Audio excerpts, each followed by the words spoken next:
Picture this: you're celebrating the biggest professional victory of your career when you discover your husband is cheating on you with your own employee. Then, before you can even process the betrayal, she takes your job and you're left with nothing. Most people would crumble. Most people would disappear quietly. But sometimes the universe has other plans. Sometimes the very thing meant to destroy you becomes the foundation for something so much bigger than you ever imagined. Before we jump back in, tell us where you're tuning in from, and if this story touches you, make sure you're subscribed, because tomorrow I've saved something extra special for you. The champagne was still fizzing in my glass when my entire world shattered into 1,000 pieces. I was standing in the corner booth at the Driskill Hotel bar, Austin's most elegant watering hole, watching my colleagues celebrate what should have been the pinnacle of my career. The Hill Country Estates marketing campaign had just been approved, a $2.3 million project that I had poured 9 months of my life into creating. My boss Robert Chen had just finished toasting my success, calling it the most innovative residential marketing strategy Premier Real Estate Solutions had ever seen. I should have been on top of the world. Instead, I was staring at my phone screen, reading text messages that made my blood turn to ice water. Messages between my husband David and someone saved in his contacts as J. The phone had fallen out of his jacket pocket when he'd hugged me earlier, and when I picked it up to return it, the screen lit up with notifications that changed everything I thought I knew about my life. "Can't wait to see you tonight, baby. Sarah's working late again as usual." That was from David, sent just 2 hours ago. "I miss you already. When are you going to tell her about us?" The response was time-stamped 15 minutes later. "Soon, once this campaign thing blows over and she's not so wound up about work." My hands were trembling as I scrolled through weeks of conversations, each message feeling like a physical blow to my chest. Dinner plans made while I worked overtime. Weekend getaways planned while I thought he was visiting his sick mother in Dallas. Photos I couldn't bear to look at for more than a split second. 6 years of marriage, and apparently I'd been living a complete lie. But it was the next exchange that made me grab the booth's leather seat for support.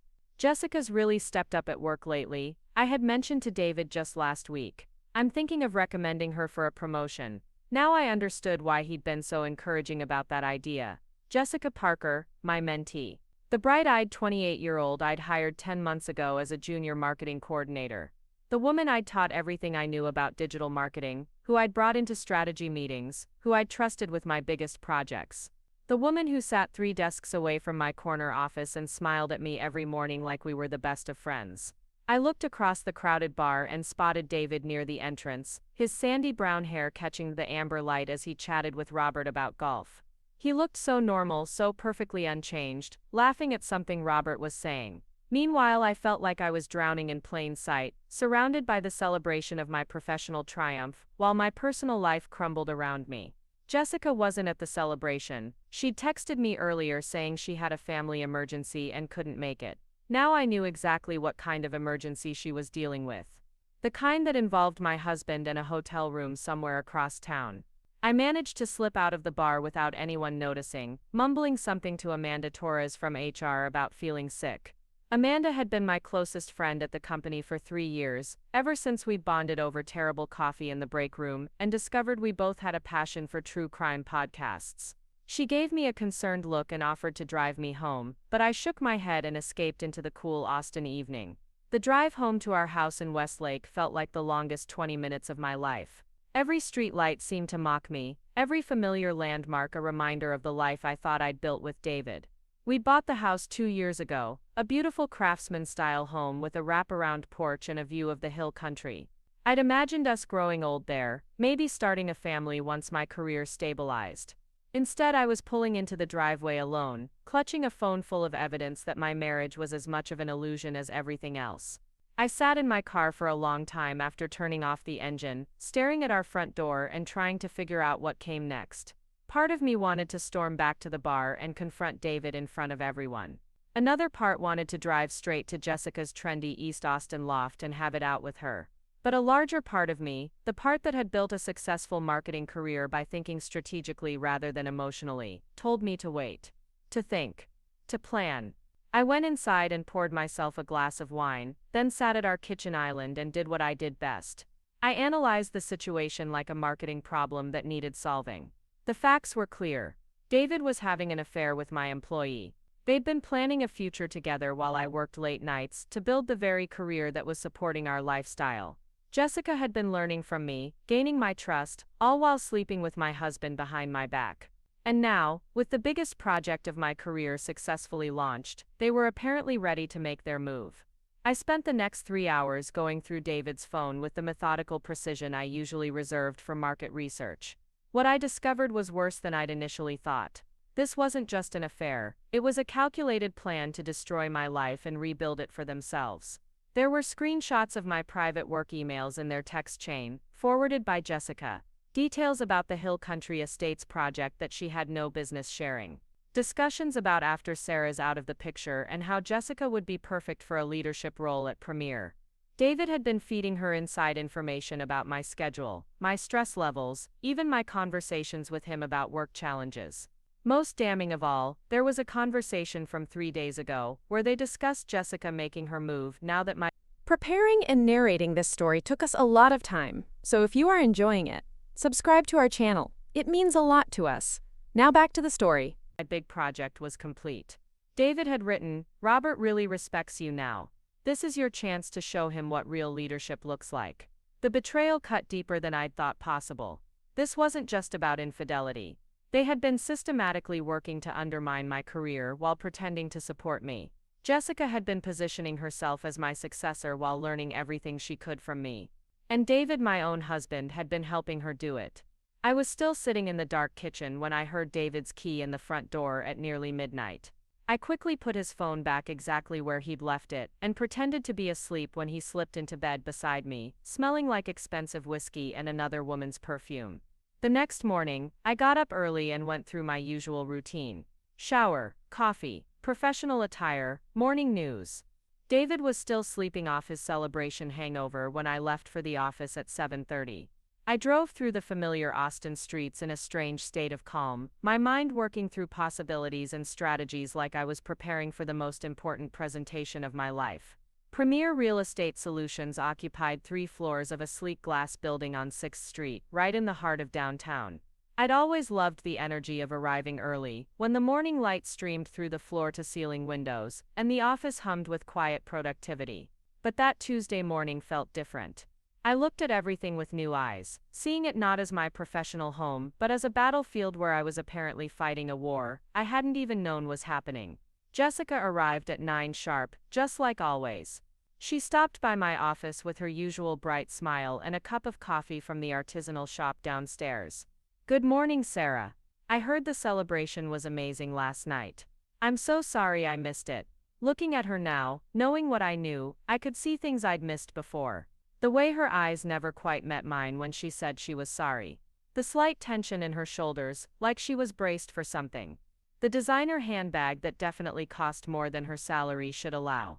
Even her confidence seemed different, less like the eager junior employee I'd mentored, and more like someone who was already planning her next move. "No problem at all," I replied, keeping my voice perfectly neutral.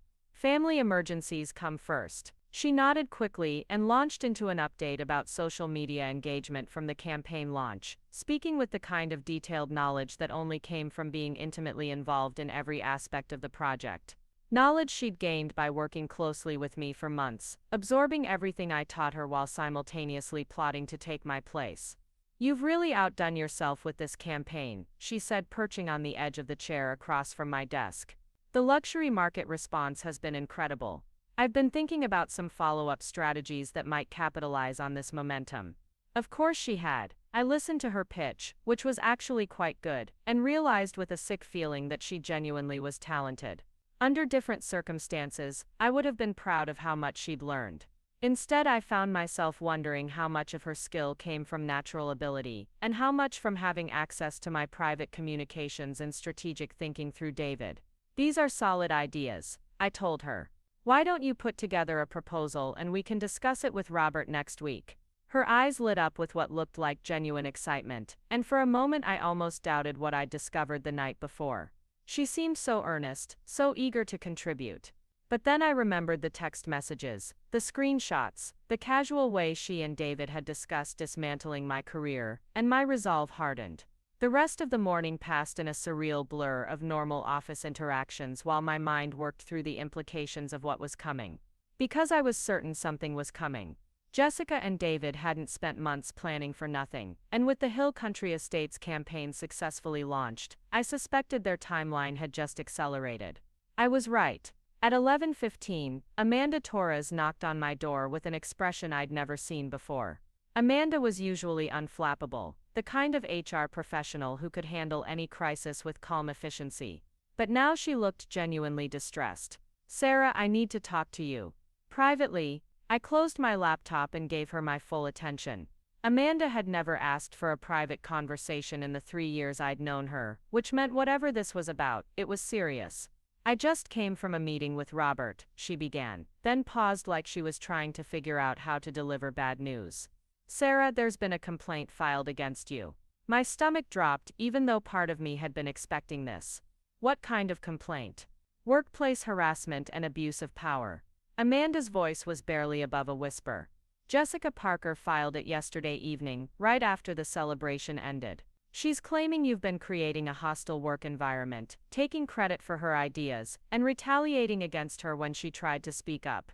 The room seemed to tilt sideways. "Yesterday evening, while I was discovering her affair with my husband, she was busy filing false accusations against me. The timing was too perfect to be coincidental." "Amanda, you know me, you know I would never." "I know," she said quickly. "But Sarah, she has documentation. Screenshots of emails where you allegedly dismissed her contributions. Records of meetings where she claims you belittled her in front of clients. Even testimony from other employees who she says witnessed inappropriate behavior." I stared at her, my mind racing. Documentation. Of course Jessica had documentation. She'd had months to prepare this, months to gather anything that could be taken out of context or fabricated entirely. And with access to my email through David, she could have created a paper trail that looked damning from the outside. "What did Robert say?" I asked, though I was dreading the answer. "He's calling for an immediate investigation. Until it's resolved, you're being placed on administrative leave, effective immediately." The words hit me like a physical blow. Administrative leave. In corporate terms, it might as well have been a scarlet letter. Even if I was eventually cleared of the charges, the damage to my reputation would be irreversible. Everyone would remember that Sarah Mitchell was the marketing director who got suspended for harassment allegations. "Sarah, I need your badge and laptop." Amanda continued, her voice thick with emotion. "I'm so sorry. I tried to advocate for you, but the complaint is detailed, and Robert feels he has no choice but to take it seriously." I handed over my badge and closed my laptop, my hands moving mechanically while my brain struggled to process what was happening. 10 months. Jessica had been planning this for 10 months, building trust with me while simultaneously gathering ammunition to destroy me. And David had been helping her do it, feeding her information about my weaknesses and vulnerabilities. "How long do I have to clear out my office?" I asked. "I'm afraid you need to leave immediately. We'll pack up your personal items and have them delivered to your home." Of course, they couldn't risk me accessing my files or communicating with clients who might ask questions about my sudden absence. Jessica had thought of everything. I stood up slowly, feeling like I was moving through water. 8 years at Premier Real Estate Solutions. 8 years of 60-hour weeks, successful campaigns, satisfied clients, and professional growth. 8 years of building relationships and establishing trust. And it was all being erased by a woman I'd mentored and a husband I'd trusted. "Amanda," I said as I reached the door. "I need you to know that none of this is true. I've never harassed anyone, and I certainly never abused my position." "I believe you," she whispered back. "But believing you and being able to prove it are two different things." As I walked through the office toward the elevator, I could feel eyes on me from every direction. Word traveled fast in corporate environments, and I was certain that by lunchtime, everyone would know that Sarah Mitchell had been suspended pending investigation. Some would believe I was innocent. Others would assume that where there was smoke, there was fire. But all of them would remember this moment, and it would color every future interaction I had in this industry. Jessica was nowhere to be seen as I made my walk of shame to the elevator. Probably hiding in the break room or the bathroom, waiting for the drama to pass. Or maybe she was already in Robert's office, positioning herself as the obvious choice to take over my responsibilities, while the investigation played out. The elevator ride down 12 floors felt like the longest descent of my life. When the doors opened onto the marble lobby of the building I'd entered confidently that morning, I stepped out into what felt like a completely different world. One where I was no longer Sarah Mitchell, successful marketing director. Now I was Sarah Mitchell, suspended employee under investigation for harassment. I sat in my car in the parking garage for a long time, staring at the concrete walls and trying to figure out what came next. My career was in ruins. My marriage was over, even if David didn't know I knew yet. The woman I'd trusted and mentored had systematically destroyed my professional life while sleeping with my husband. Most people would have driven home, poured a bottle of wine, and spent the day crying. And believe me, part of me wanted to do exactly that. But I'd spent 8 years building a successful marketing career by being strategic, analytical, and 3 steps ahead of the competition. And as I sat in that parking garage, something shifted inside me. The hurt and betrayal were still there, but underneath them was something else. Something harder and more focused. Jessica Parker and David Mitchell thought they had won. They thought they had successfully dismantled my life and cleared the path for their future together. They'd played a long game, been patient and methodical, and executed their plan flawlessly. But they'd made one critical mistake. They'd underestimated exactly who they were dealing with. I wasn't just Sarah Mitchell, the trusting wife and mentor.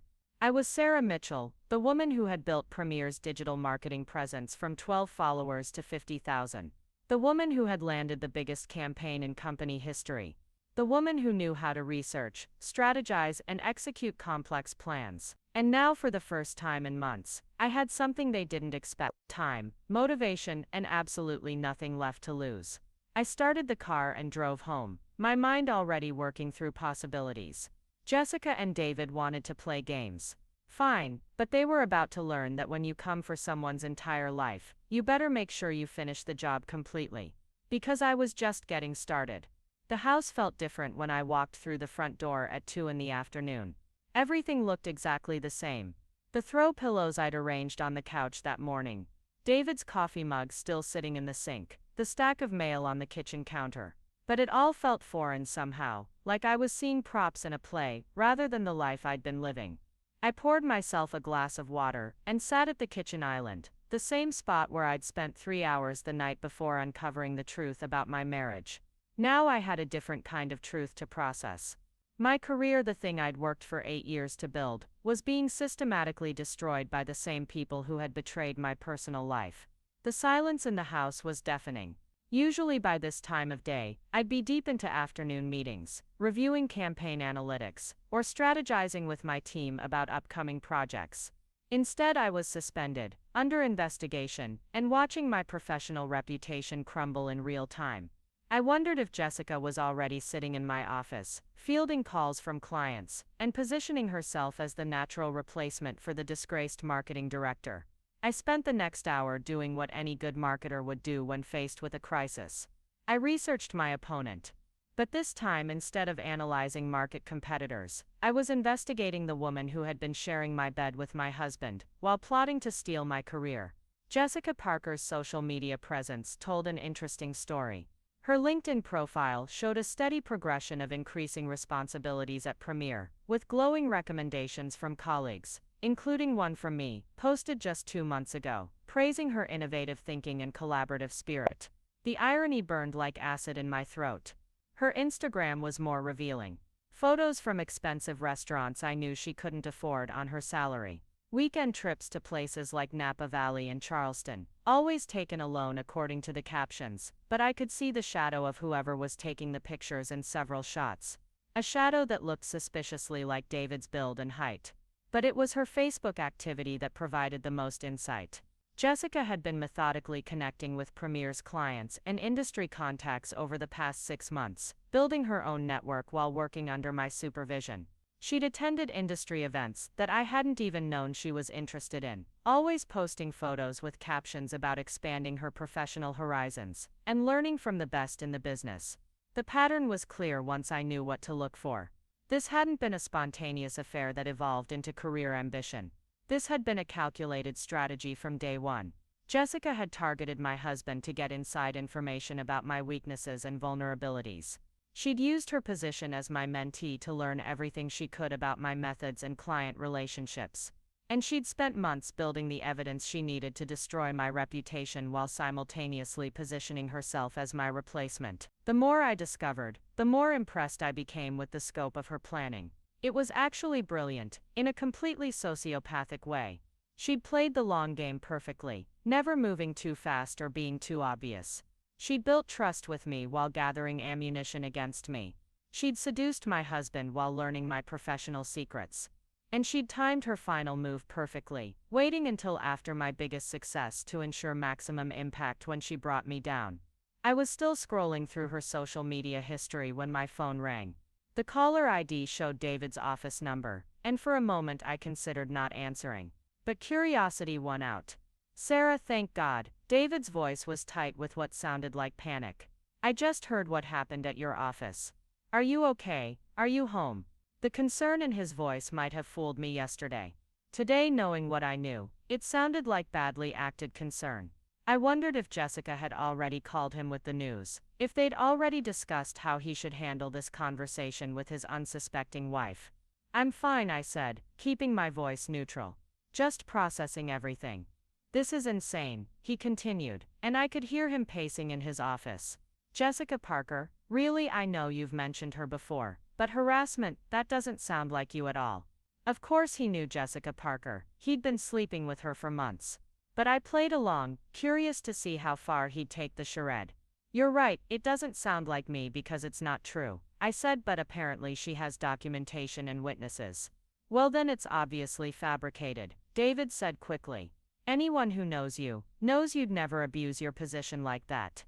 This whole thing will blow over once they do a real investigation."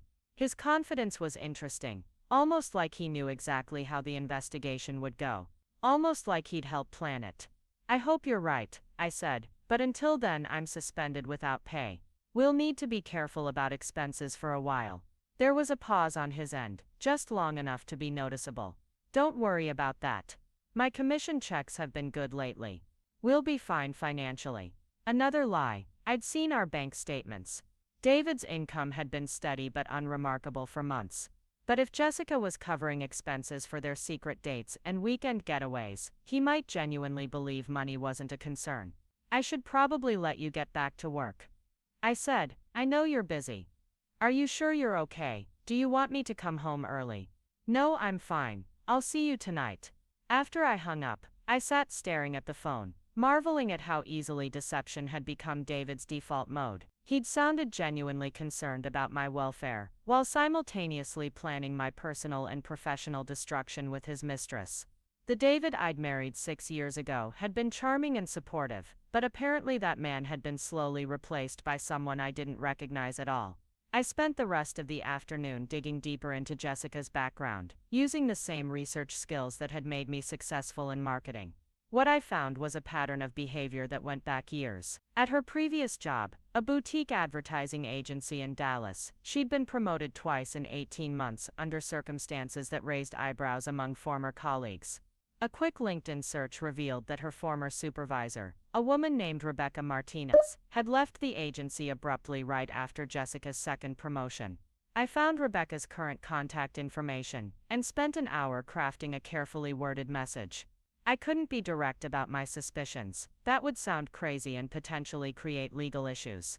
But I could ask general questions about Jessica's work style and professional approach under the guise of checking references for an important project.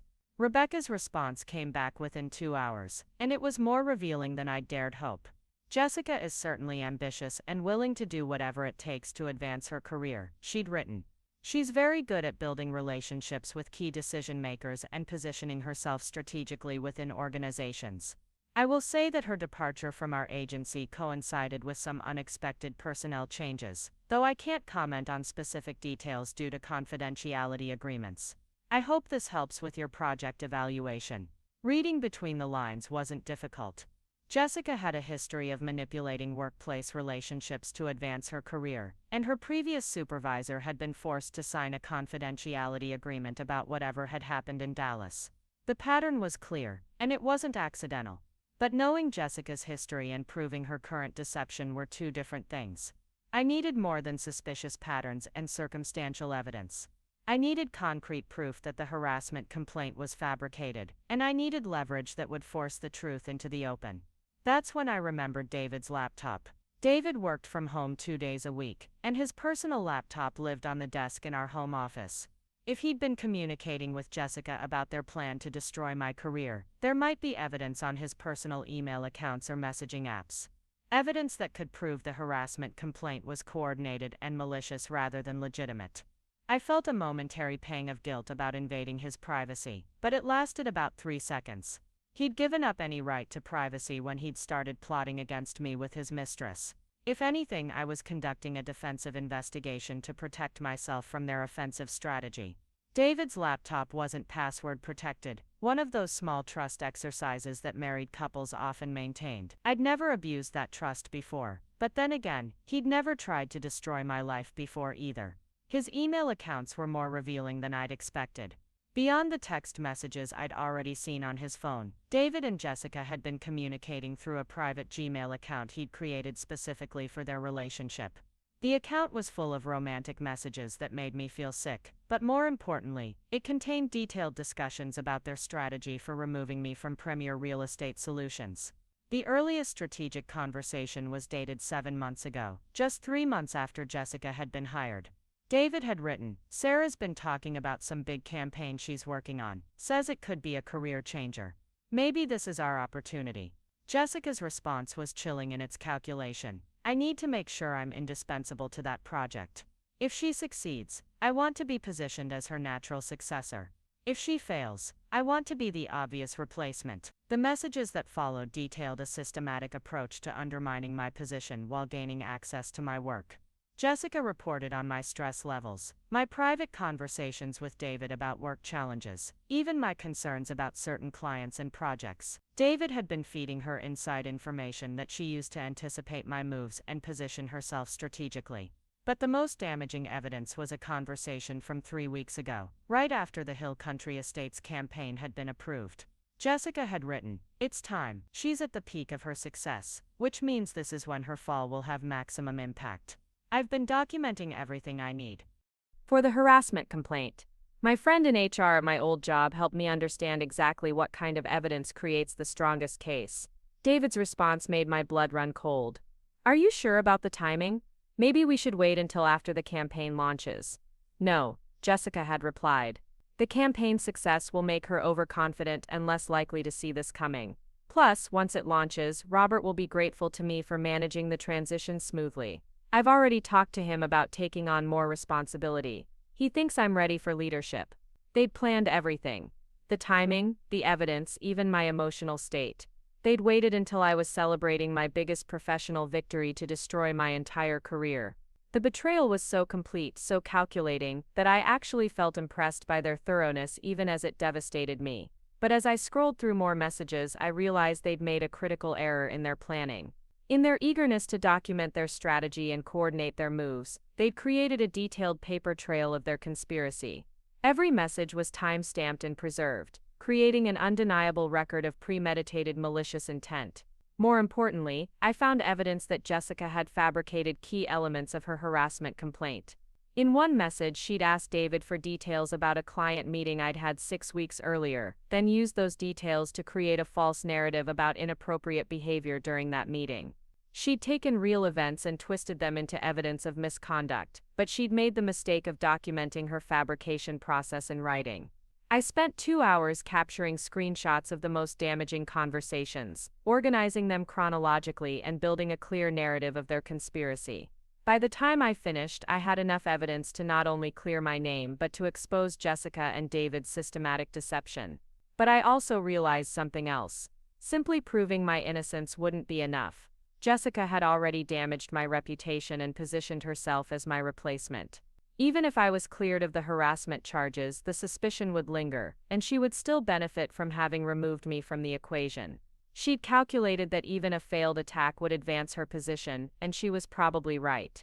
If I wanted real justice, I needed to do more than just defend myself. I needed to go on the offensive. That's when I started thinking about the Hill Country Estates campaign differently. Jessica had positioned herself as indispensable to the project, and she was probably already presenting herself to Robert as the obvious choice to manage its implementation. But there were elements of that campaign that only I knew about, strategic partnerships and client relationships that I'd developed personally over months of careful cultivation. More importantly, there were legal and contractual elements of the campaign that Jessica didn't fully understand. In her eagerness to learn everything she could from me, she'd focused on the creative and strategic aspects while paying less attention to the business development and legal framework that made the campaign possible. I pulled out my personal laptop and began reviewing my private files about the Hill Country Estates project. As the lead strategist, I'd negotiated several exclusive partnerships with luxury lifestyle brands that were crucial to the campaign's success. These partnerships weren't just handshake agreements, they were formal contracts that specifically named me as the authorized representative for Premier Real Estate Solutions. Jessica could steal my job, but she couldn't simply inherit my contractual relationships.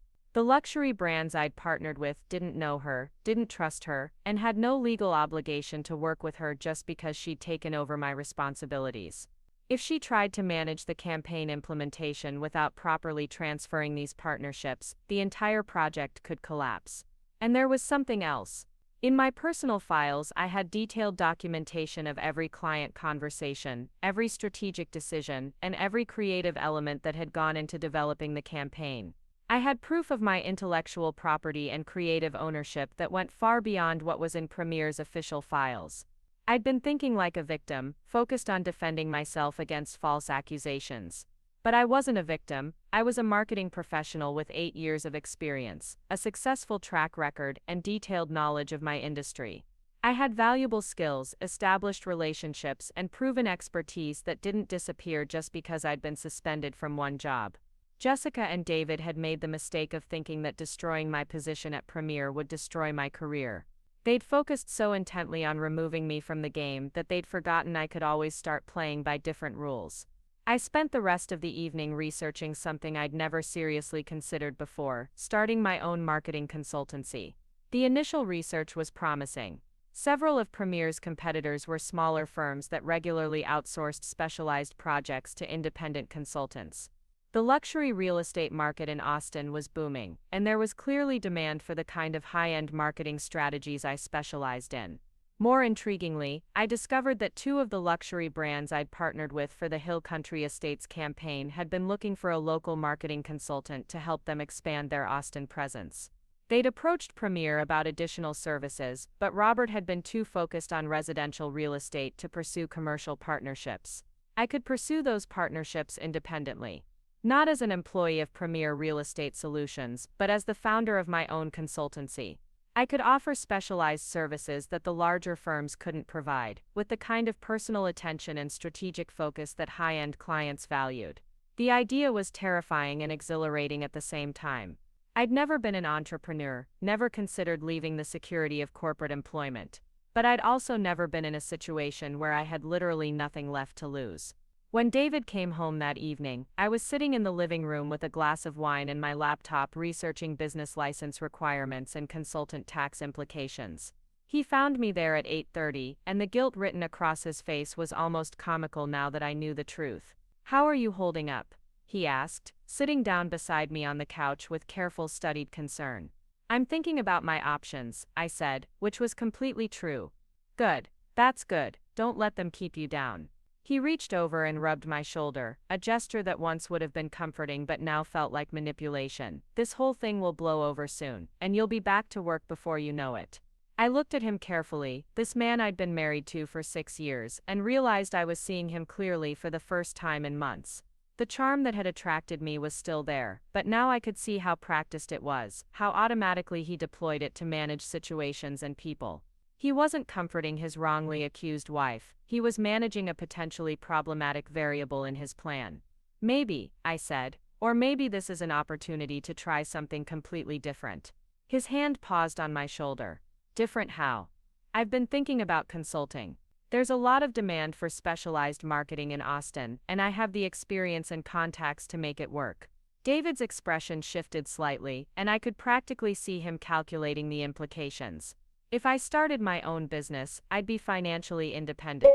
I wouldn't need his support during the investigation, and I'd be less likely to try to return to Premier even if I was cleared. From his perspective, this was probably the ideal outcome. His wife successfully transitioning away from the job his mistress wanted, with minimal drama or suspicion. That's an interesting idea, he said carefully. It would certainly be less stressful than dealing with corporate politics. Exactly what I was thinking, I agreed, smiling at him with the same practiced charm he'd been using on me. We spent the next hour discussing my consulting idea, with David offering encouragement and suggestions that sounded supportive but were clearly designed to push me toward independence and away from Premier. He even offered to help with startup costs, which was generous considering I now knew he was planning to leave me for his mistress as soon as it was convenient. After he went to bed, I stayed up until nearly 2 in the morning, working on a business plan with the same methodical focus I'd brought to the Hill Country Estates campaign. By the time I finally closed my laptop, I had the framework for something that could be much bigger than just a defensive response to Jessica's attack. I could build something that was entirely mine, something that couldn't be stolen or undermined by office politics and romantic betrayals. I could create a business that leveraged my expertise and relationships without depending on the approval or support of people who might decide to destroy me on a whim. For the first time since discovering David's affair, I felt something other than hurt and anger. I felt excitement. Jessica and David thought they'd checkmated me, but they'd actually just forced me to start playing a completely different game. And this was a game I was very good at. The next morning, I woke up early and drove downtown to meet with a business attorney I'd found through my research. Robert Chen had built a successful practice helping professionals transition from corporate employment to independent consulting, and her reviews suggested she understood both the legal and strategic aspects of starting a consulting business. Margaret's office was in one of Austin's historic buildings on Congress Avenue, and she greeted me with the kind of straightforward professionalism I'd been missing during the chaos of the past few days. After I explained my situation, carefully avoiding any mention of David's affair or Jessica's true motivations, she nodded thoughtfully. "Corporate investigations can drag on for months," she said, "and even if you're cleared, the damage to your reputation within that company may be irreversible. Starting your own consultancy isn't just about financial independence, it's about taking control of your professional narrative." She walked me through the legal requirements for establishing a consultancy, from business licensing to liability insurance, to contract templates. But more importantly, she explained how to position myself strategically in the market to maximize my competitive advantages. "You have something most new consultants don't," she said. "You have a successful track record with measurable results, established relationships with vendors and partners, and deep knowledge of your target market.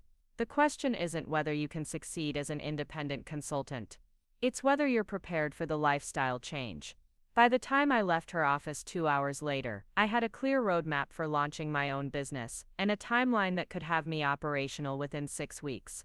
I also had something else. Complete clarity about what I wanted to do next. I wasn't going to spend my energy trying to return to a job where I'd been vulnerable to this kind of attack. I wasn't going to rebuild a career that could be destroyed by petty office politics and personal betrayals. Instead, I was going to build something that was entirely under my control, something that would showcase my abilities without depending on anyone else's approval or support.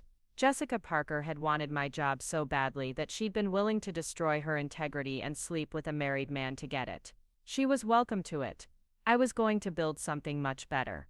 Within 48 hours of meeting with Margaret Chen, I had filed all the necessary paperwork to establish Mitchell Strategic Marketing as an official business entity. The process was surprisingly straightforward, and there was something deeply satisfying about seeing my name on official documents as the founder and CEO of my own company rather than as an employee under investigation. I set up a temporary office in our home's spare bedroom, the one David and I had always talked about converting into a nursery someday. The irony wasn't lost on me that I was building my new future in the space where I'd once imagined our children growing up. But that future belonged to a different version of my life, one where my husband wasn't sleeping with my subordinate and plotting my professional destruction. My first call was to Marcus Williams, the partnership director at Lux Living magazine, one of the lifestyle brands I'd brought into the Hill Country Estates campaign. Marcus and I had developed a strong working relationship over the 6 months we'd spent negotiating the partnership terms, and I knew he'd been impressed with the innovative approach we'd taken to luxury real estate marketing. "Sarah," Marcus said when I reached him at his Dallas office, "I was just thinking about you. Jessica called yesterday about adjusting some of the campaign timeline, but frankly, she didn't seem to understand the contractual obligations we discussed. Is everything all right at Premier?" "Perfect." Jessica was already trying to manage relationships she didn't understand, making exactly the kind of mistakes I'd hoped she would. "Actually, Marcus, that's why I'm calling. I've left Premier to start my own consultancy, and I wanted to discuss how that affects our partnership agreement." There was a pause, then Marcus chuckled. "You know, I wondered if something like this might happen. The partnership contract specifically names you as the authorized representative, not Premier generally. Technically, if you're no longer with Premier, the agreement becomes invalid unless we renegotiate the terms." This was even better than I'd hoped. "I'd like to propose something different.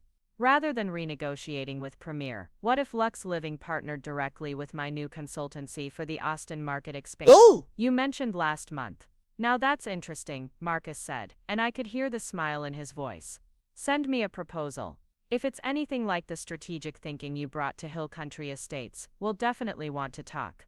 By the end of that conversation, I had my first potential client and a clear path to legitimately compete with Premier, using the very relationships I'd built while working there.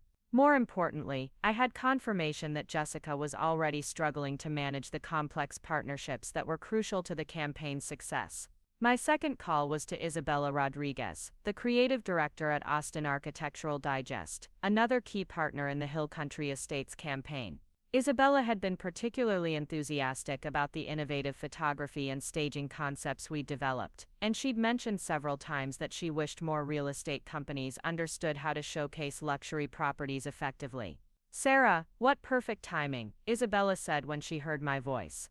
"I was just reviewing the contracts for our Hill Country Estates partnership, and I noticed some concerning changes in the communication style. The new contact person seems to be less familiar with our requirements." "That would be Jessica Parker," I said. "She's taken over my responsibilities at Premier." "Ah, that explains it. She sent over some revised creative briefs that completely missed the mark on what we discussed. Honestly, it made me wonder if Premier still understands our brand positioning." I took a deep breath and made my pitch. "Isabella, I've started my own marketing consultancy, and I'd love to discuss how we might work together on projects that better align with your creative vision. I think there are opportunities in the Austin luxury market that the larger firms aren't pursuing effectively." "Send me your information," she said immediately. "I've been looking for a local consultant who really understands high-end property marketing. Most agencies treat luxury real estate like regular residential sales, just with bigger price tags." 2 calls, 2 potential clients, and clear evidence that Jessica was already mismanaging the relationships I'd spent months building. The Hill Country Estates campaign might have my strategic framework, but without the partnerships that made it possible, the execution would be mediocre at best. I spent the rest of the week systematically reaching out to every vendor, partner, and industry contact I'd worked with during my 8 years at Premier. I wasn't trying to steal clients or sabotage existing projects. I was simply making sure people knew how to reach me independently and exploring opportunities that Premier hadn't been interested in pursuing. The response was overwhelmingly positive. Several people mentioned that they'd been surprised by changes in communication style from Premier lately, and more than one person asked directly if I'd left the company because of quality concerns. Apparently, Jessica's learning curve was steeper than she'd anticipated, and it was showing in her professional interactions. But the most interesting conversation was with David Ng, the project manager at Hill Country Development, the client company behind the marketing campaign that had launched my current situation. David Ng had worked closely with me for 9 months, and he'd been particularly pleased with the strategic approach I'd taken to positioning their luxury residential community. "Sarah, I'm glad you called," he said when I reached him. "We've been having some concerns about the campaign implementation since you left Premier. The new project manager seems capable, but she's been asking questions that make us wonder if she fully understands the strategic framework you developed." "What kind of questions?" I asked, though I suspected I knew the answer. "Basic stuff about target demographics and messaging priorities that we covered months ago."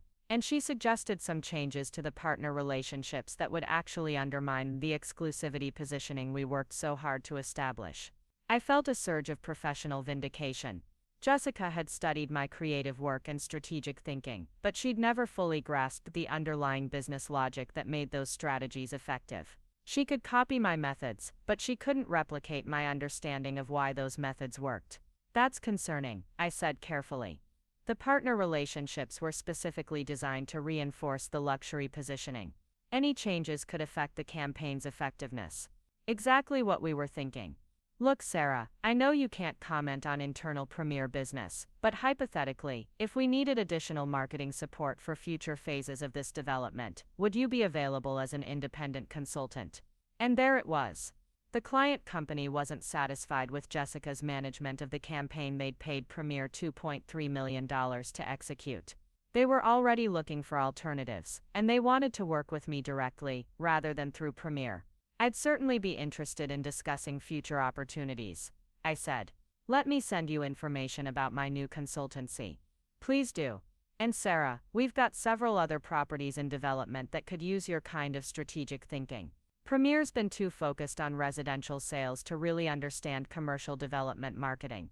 By Friday afternoon, I had preliminary conversations scheduled with 5 potential clients, including 2 that represented significantly larger opportunities than anything I'd worked on at Premier. More importantly, I had evidence that Jessica's attempt to seamlessly take over my responsibilities was failing in exactly the ways I'd predicted. But I wasn't just building a business. I was also building a case. Every conversation that revealed Jessica's incompetence was another piece of evidence that my suspension from Premier had been motivated by personal ambition rather than legitimate workplace concerns. The timeline was too convenient, and the results were too predictable. That evening, Amanda Torres called me at home. It was unusual for her to call outside of business hours, and her voice sounded strained when I answered. Sarah, I hope it's okay that I'm calling you directly. I know I'm not supposed to discuss the investigation, but I needed to hear your voice.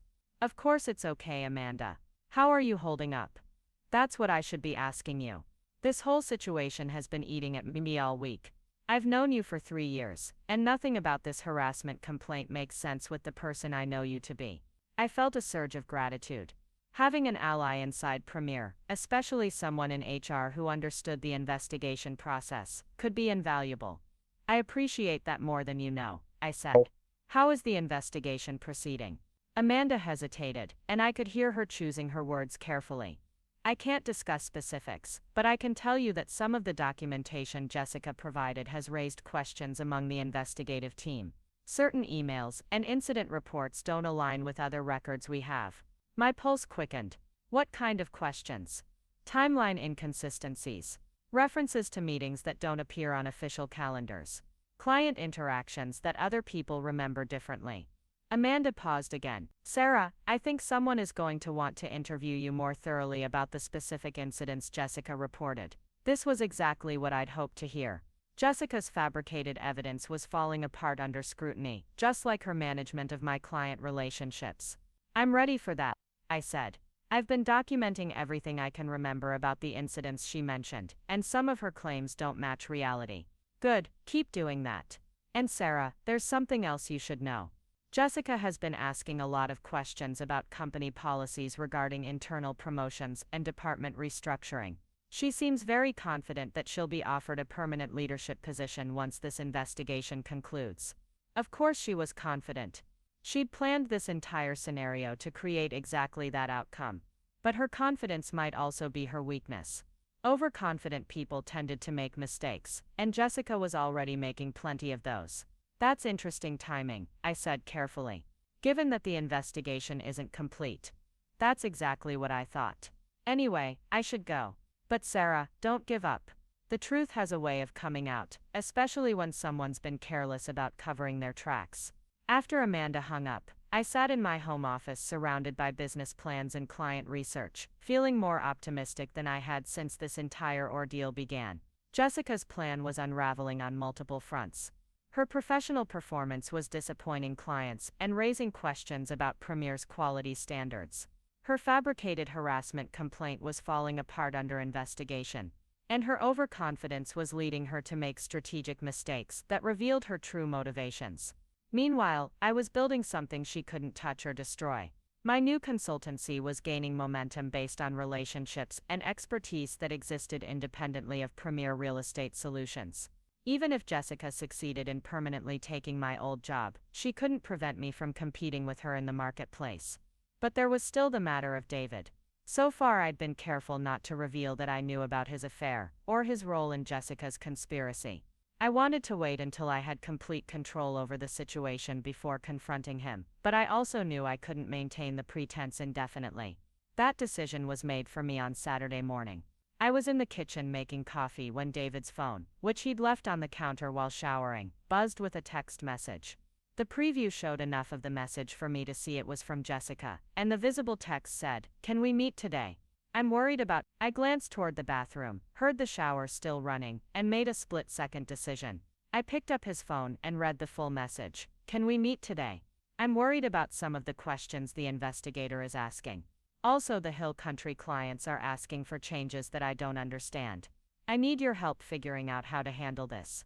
David's response, sent just a few minutes earlier, said, "Yes, let's meet at our usual place. 2 p.m., their usual place." They had a usual place.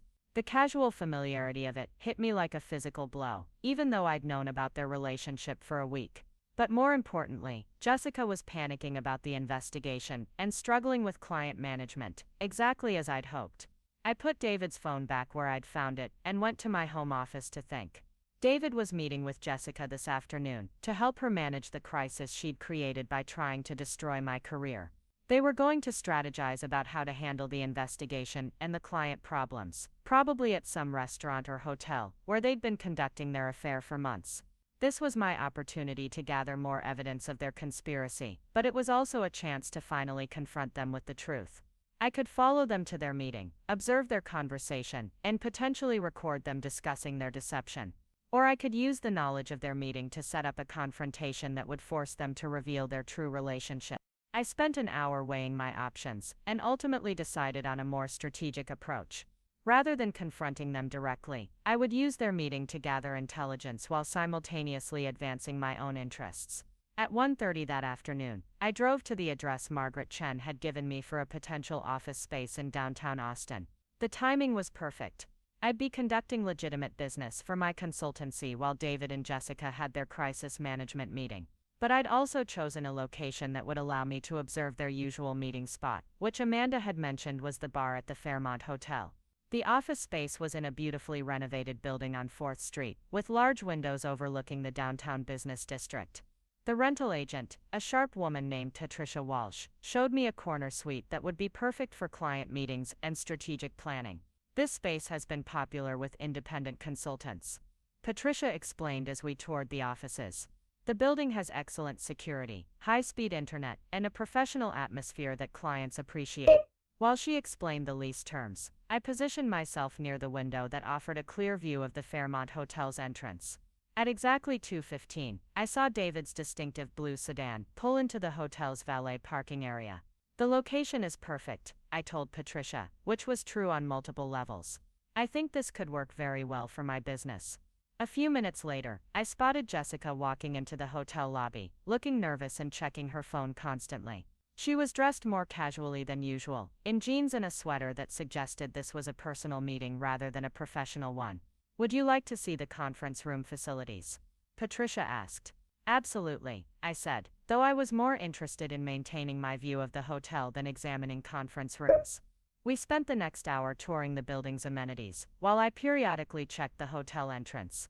David and Jessica didn't emerge until nearly 4 o'clock, and when they did, their body language told me everything I needed to know about how their meeting had gone. Jessica looked frustrated and anxious, gesturing emphatically as they talked near the valet stand. David looked calm but serious, the way he did when he was trying to manage a difficult situation. They stood close together, in a way that would look intimate to anyone observing, and David placed his hand on her shoulder, in a gesture that was clearly more than professional support. "I think this space would work perfectly for my needs," I told Patricia, as David and Jessica separated, heading to their respective cars. "Let me review the lease terms, and get back to you early next week." "Excellent," Patricia said.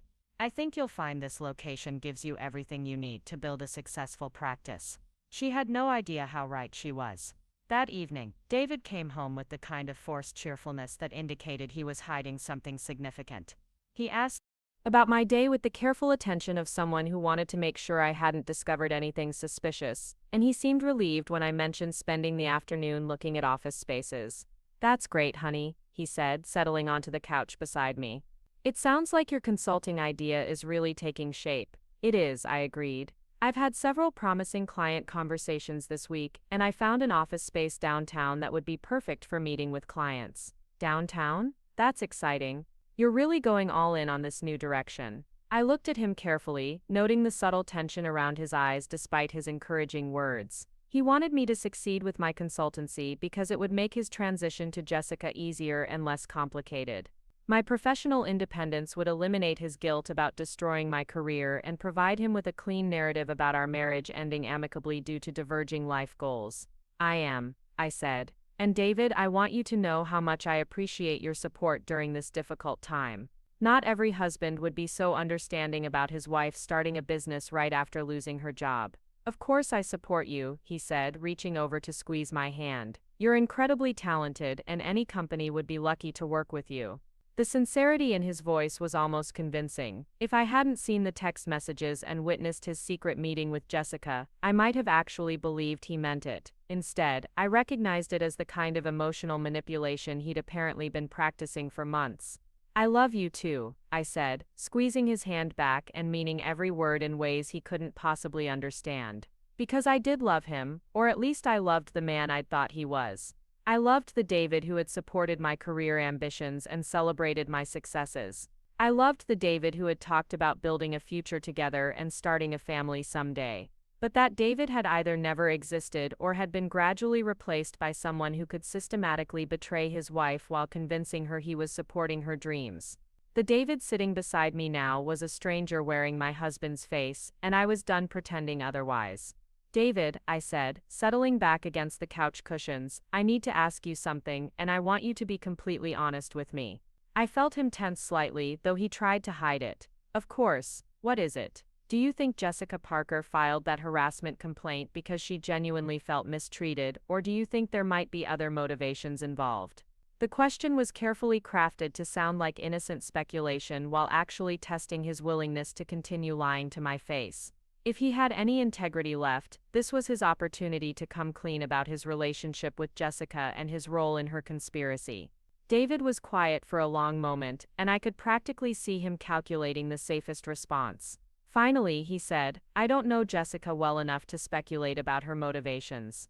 But workplace harassment is a serious issue, and if she felt threatened or mistreated, she had every right to report it. It was a perfectly diplomatic answer that revealed nothing about his personal knowledge of Jessica's motivations while maintaining plausible deniability about their relationship. It was also a complete lie delivered with the kind of practiced sincerity that made me wonder how many other lies I'd believed over the past 6 months. You're right, I said. I just hope the investigation gets to the truth, whatever that might be. I'm sure it will, David said, and for the first time I heard a note of genuine concern in his voice. He should be concerned, because while he and Jessica had been having their crisis management meeting at the Fairmont Hotel, I'd been laying the groundwork for my own strategic response. And unlike their conspiracy, which depended on deception and manipulation, my plan was built on truth, evidence, and the kind of strategic thinking that had made me successful in my career. Jessica Parker had wanted my job badly enough to sleep with my husband and fabricate harassment charges against me. She was welcome to the job, but she was about to discover that stealing someone's position and succeeding in that position were two very different things. And David Mitchell had been willing to destroy his marriage and betray his wife's trust to help his mistress advance her career. He was about to learn that actions have consequences, and that the woman he'd underestimated was far more formidable than either of them had realized. They'd played their hand, and now it was my turn. The game was just beginning. Monday morning felt like the beginning of a new era as I prepared for what would be the most crucial presentation of my life. Not for a client or a campaign, but for my own vindication and future. I dressed in my charcoal gray power suit, the one I'd worn to close the Hill Country Estates deal, and headed downtown to Premier's offices with a briefcase full of evidence that would change everything. The lobby of Premier Real Estate Solutions looked exactly the same as it had 2 weeks ago when I'd been escorted out in disgrace, but I felt like an entirely different person walking through those glass doors. I wasn't the devastated, suspended employee who had left in shame. I was the CEO of Mitchell Strategic Marketing, armed with proof of a conspiracy so elaborate and malicious that it would shock everyone who thought they knew the truth about my situation. Amanda Torres met me at the elevator with an expression that mixed relief, curiosity, and barely contained excitement. During our brief ride to the 12th floor, she whispered that the investigation had uncovered multiple inconsistencies in Jessica's documentation, and that several witnesses had provided testimony that directly contradicted the harassment allegations. Conference Room Phoenix had been transformed into a formal hearing room, with Michael Rodriguez from legal presiding alongside an external investigator named Dr. Patricia Williams, a workplace harassment specialist with 20 years of experience. Robert Chen sat at the head of the table, looking more serious than I'd ever seen him. Two other executives I recognized but rarely worked with completed the panel. "Miss Mitchell," Dr. Williams began, "we appreciate your patience during this investigation. We understand this has been an extremely difficult time for you both personally and professionally." I placed my briefcase on the polished conference table with deliberate precision. "Thank you for taking the time to thoroughly investigate these allegations. I'm confident that the truth will speak for itself." For the first 30 minutes, I methodically addressed each of Jessica's fabricated complaints with documentation that proved my innocence. Calendar entries showing I was in client meetings during alleged confrontations. Email chains demonstrating collaborative rather than hostile interactions. Even handwritten thank you notes from clients Jessica claimed had been made uncomfortable by my behavior. The committee members took careful notes, asking clarifying questions that revealed they had already identified significant problems with Jessica's timeline and witness statements. But I could see they were still struggling to understand why someone would create such elaborate false accusations. That's when I opened my briefcase and transformed their understanding of everything. "Before we conclude," I said, placing the first set of printed emails on the table, "I need to provide context that explains Miss Parker's true motivations for these allegations." The room fell silent as the committee members began reading communications between David and Jessica that documented months of strategic planning to destroy my career. I watched their expressions shift from confusion to shock to outrage as they processed the scope of the conspiracy they were witnessing. "These are communications between Jessica Parker and my husband David Mitchell," I explained with calm professionalism. "As you can see, they detail a systematic plan to undermine my position at this company, beginning approximately 7 months ago." Robert Chen looked up from the documents with an expression of barely controlled fury. "Sarah, are you telling us that Jessica has been conducting an affair with your husband while working under your supervision?" "That's correct. But more significantly, they've been using their relationship to coordinate an attack on my professional reputation using inside information about my schedule, client relationships, and even private conversations I had with David about work challenges." I placed additional evidence on the table, Jessica's requests for specific details about my meetings so she could fabricate inappropriate behavior allegations, and their explicit discussions about timing their attack for maximum career damage. Dr. Williams examined the documents with the methodical attention of someone who had investigated countless cases of workplace misconduct. "Miss Mitchell, are you prepared to authenticate these communications under oath?" "Absolutely. I'm also prepared to provide evidence of Miss Parker's history of using identical tactics at previous employers." I placed Rebecca Martinez's sworn affidavit on the table, along with a private investigator's report documenting Jessica's pattern of targeting female supervisors through strategic relationships and fabricated complaints. The room became even quieter as the committee realized they weren't dealing with an isolated incident but with a professional predator. "This changes everything," Michael Rodriguez said grimly. "We're not investigating workplace harassment. We're looking at systematic fraud, conspiracy, and deliberate defamation designed to steal an employee's position through criminal deception." For the next hour, the committee reviewed every piece of evidence I'd provided, asking detailed questions about verification, timeline, and legal implications. By the time they finished, the atmosphere had shifted completely from skeptical investigation to outraged recognition of institutional manipulation. Miss Mitchell, Robert said finally, I owe you an apology that goes far beyond what words can express. We failed to protect you from someone who systematically exploited our trust and our processes to attack you. More than that, we nearly allowed her to succeed completely. What's important now, Dr. Williams added, is ensuring this never happens again and that appropriate consequences follow. Miss Mitchell, obviously all charges against you are dismissed immediately and will be issuing formal statements correcting the record. I nodded appreciatively, then took a deep breath before delivering the decision I'd been planning for days. Actually, I want to discuss a different path forward. The committee members looked surprised, clearly expecting me to demand my immediate reinstatement along with the harshest possible consequences for Jessica and David. I've spent the past 2 weeks building my own marketing consultancy, I continued. Mitchell Strategic Marketing is already operational with several high-profile clients, including some who were disappointed with Premier's service during my absence. I'm not interested in returning to my previous position. Robert's eyebrows shot up in genuine surprise. Sarah, you don't need to make any hasty decisions. We can offer whatever accommodations you need to feel comfortable returning, including guarantees about Jessica's immediate termination and comprehensive policy changes to prevent future incidents. I appreciate that, but I've realized something important during this ordeal. What Jessica and David did to me was actually a catalyst for recognizing capabilities I didn't know I possessed.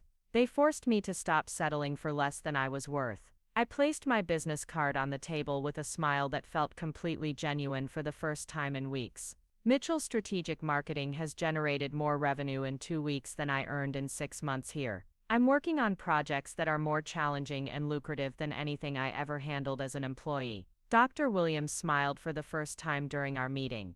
Miss Mitchell, in 20 years of investigating workplace harassment, I've rarely seen such a positive outcome emerge from such a negative situation. Most victims spend years recovering from this kind of systematic attack. That's because I refuse to be a victim, I replied. Jessica thought she could destroy my career and steal my life. Instead, she inadvertently pushed me toward building something far superior to what I lost. The meeting concluded with handshakes, formal apologies, and assurances that Jessica would face both immediate termination and potential criminal charges for fraud and conspiracy.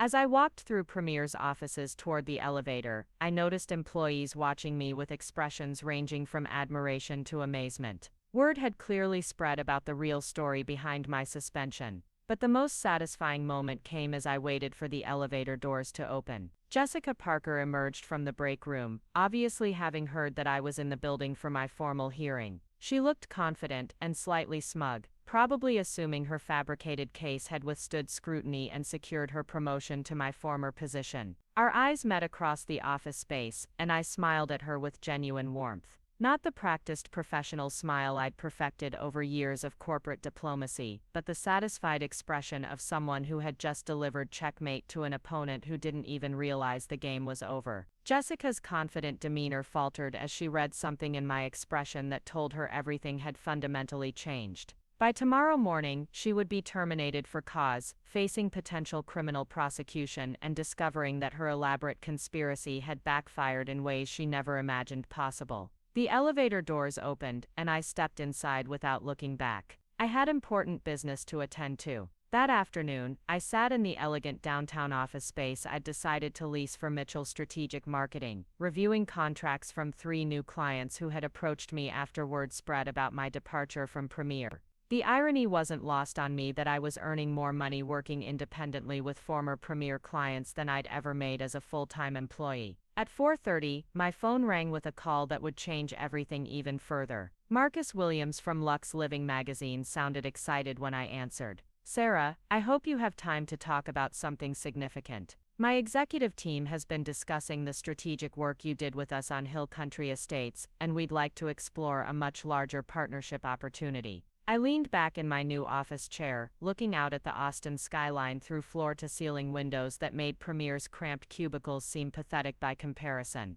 I'm listening. We're looking for a strategic marketing partner to spearhead our luxury brand expansion across the entire Southwest region: Texas, Arizona, New Mexico, Colorado. We're talking about a 3-year contract worth more than anything we've ever offered an independent consultant. The numbers Marcus outlined were staggering. The annual retainer alone would exceed what I'd earned in 3 years at Premier, and the performance bonuses could easily double that amount. More importantly, the contract would establish my consultancy as a major player in luxury marketing, with growth opportunities that would have been impossible as a corporate employee. Marcus, that sounds incredible. When would you need a formal proposal? We'd like you to present your strategic vision to our full executive team next Friday in Dallas. Sarah, I'll be honest with you. After seeing how you handled the Hill Country Estates campaign under pressure, and knowing what you've accomplished in just 2 weeks as an independent consultant, you're our first choice for this partnership. After hanging up, I sat in my beautiful new office space, surrounded by the trappings of a business I'd built from nothing in 2 weeks, and marveled at how completely my life had transformed. Jessica and David had intended to destroy my career and clear the path for their future together. Instead, they had forced me to discover entrepreneurial abilities I never knew I possessed. That evening, I was working late in my home office when David finally came home.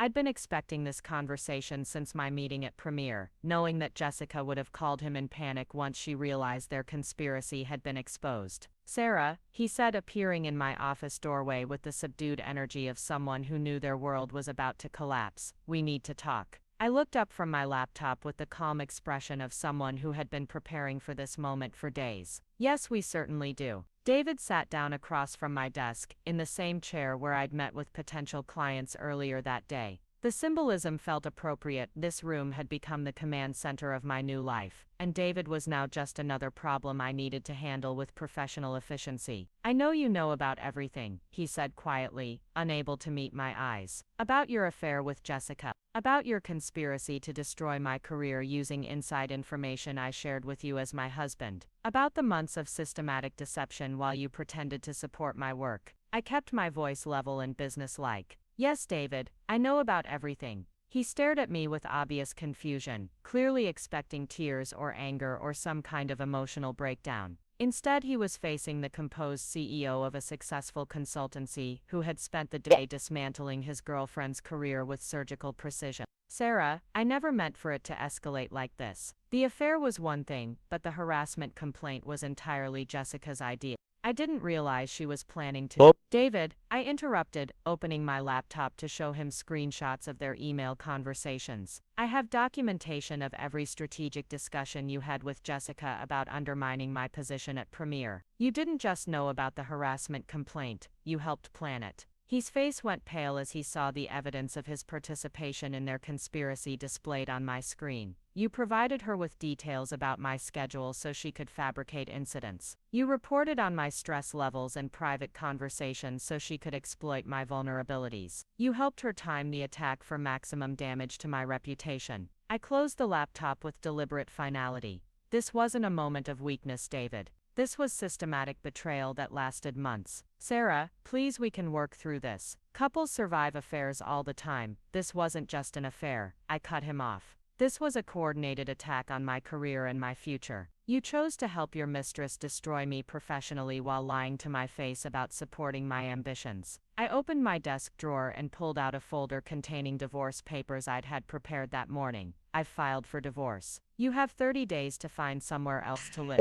David stared at the legal documents with complete shock. You can't be serious. After 6 years of marriage, you're going to throw everything away because of one mistake. One mistake. I stood up from my desk, my composure finally giving way to the anger I'd been controlling for weeks. David, you spent months actively working to destroy my career while pretending to be my supportive husband. You betrayed me in ways that go far beyond infidelity. I gestured around my home office, with its professional setup, client files, and evidence of a thriving business. But honestly, I should thank you. Because of what you and Jessica did to me, I discovered I'm capable of building something extraordinary. What do you mean?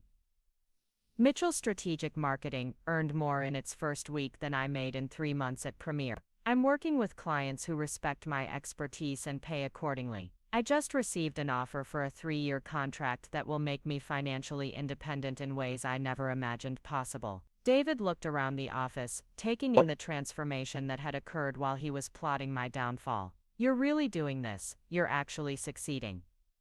I already have succeeded, I replied. While you and Jessica were congratulating yourselves on your brilliant conspiracy, I was building my comeback. While she was struggling to manage the client relationships I'd developed at Premier, I was creating better opportunities independently. While both of you assumed I would collapse under pressure, I was gathering evidence that exposed everything. I walked to the office door and held it open, signaling that our conversation was finished. Jessica was terminated this afternoon for fraud and conspiracy. The evidence I provided to Premier's investigation committee has been forwarded to law enforcement for potential criminal charges. And you, David, are about to discover what it costs to betray someone who's much better at strategic planning than you realized. David sat in stunned silence, finally understanding that the woman he'd betrayed wasn't going to beg for reconciliation or collapse in despair. Instead, she had systematically outmaneuvered both him and his mistress at every level. "I never wanted to hurt you," he said finally, his voice barely audible. "But you did hurt me," I replied. "You hurt me in ways that fundamentally changed who I am.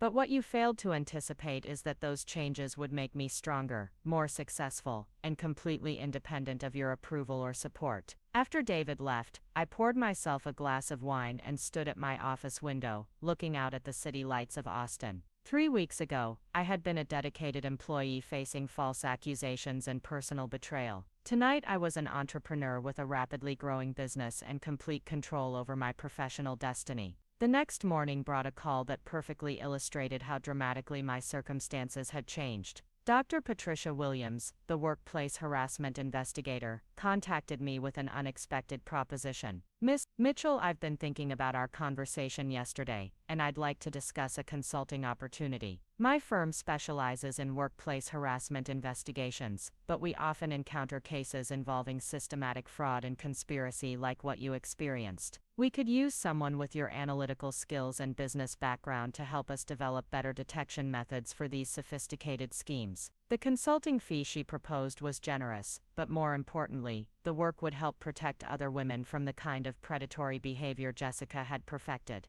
It felt like the perfect way to transform my personal experience into something that could prevent others from suffering similar attacks. "I'm very interested," I told her. "When can we discuss the details? How about lunch this Friday? I'll be in Austin for another case, and I'd love to explore how we might work together." By noon, I had scheduled meetings with 4 potential clients, signed a lease for expanded office space, and begun developing a presentation for Lux Living magazine's executive team that would showcase strategic thinking far beyond anything I'd done as a Premier employee. That afternoon, Amanda Torres called with news that brought the final pieces of justice into place. "Sarah, I wanted you to hear this directly from me. Jessica was terminated this morning for cause, and security escorted her from the building immediately. Michael Rodriguez filed a report with the Austin Police Department about potential criminal fraud charges, and Jessica's work visa status is under review, since her employment was terminated for misconduct." The satisfaction I felt wasn't about revenge, it was about accountability.